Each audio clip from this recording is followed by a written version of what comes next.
The moment of truthfulness. Nawasak. Pagkatapos ko ngang mawasakan ng makina, yung makina na halos ilang beses kong binuo. Siguro nakakatatlong beses ako mag-sit up nito. Sinukat-sukat ng mabuti. At nilinis ko pa itong mabuti. Tapos nawasak lang. Dito ako tuluyang nagtampo sa aking motor at tuluyang nag-garden na lang sa aming bakuran. Bumili ako niyang seed sa Shopee. Madami yung binili ko. Halos lahat ng gulay na kinanta sa bahay ko bo. Basta makita ko sa Shopee, ina-add to cart ko. Yung pinunla ko ay pichay yan. Yung nasa imagination ko, bala kong punuin ng mga gulay yung bakuran namin. Kasi may gusto din akong patunayan sa aking sarili na yung dati kasi pag nagtatanim ako hindi nabubuhay. Siguro kulang sa alaga ko. Dinidiligan ko siya umaga at gabi. No? Tuwang-tuwa ako kasi tumubo naman yung tinanim ko na pichay. Tapos doon banda, nagtanim din ako dyan ng talong. Tapos may bunga na nga siya ng kaunti. Tapos tuwing gabi, nagdadamo din ako dito. Mayroon yung mga mais dyan. Kaso nilamon ng damo. Ito, nagpunla din ako ng okra. Kahit hindi ako nakain ng okra. Pero gusto ko na rin maging vegetarian talaga ngayon. Kasi gusto kong humaba yung buhay ko hanggang 65. Or kahit lalagpas ng kaunti, no? Kasi dito sa Taiwan, pag nagtrabaho kami dito, meron kaming labor insurance na makukuha pag abot namin ng 65 kahit umuwi na kami ng Pilipinas. May makukuha kami sa labor dito ng medyo malaki-laking pera. Ito na nga at bibili ako ng abono. Oh, Mayo ipan ma?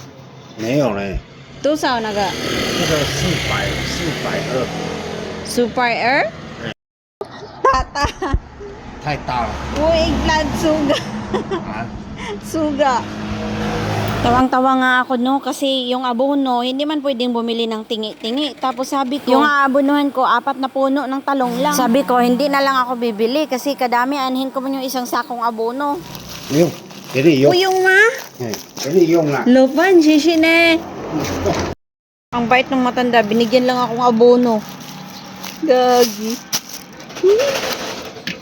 Yung isang sako, binibenta niya sa akin 450. Sabi ko, ano yung isang sako? 5 piraso lang yung ko. 5 piraso lang yung talong ko dun. So, binigyan lang niya ako isang plastic.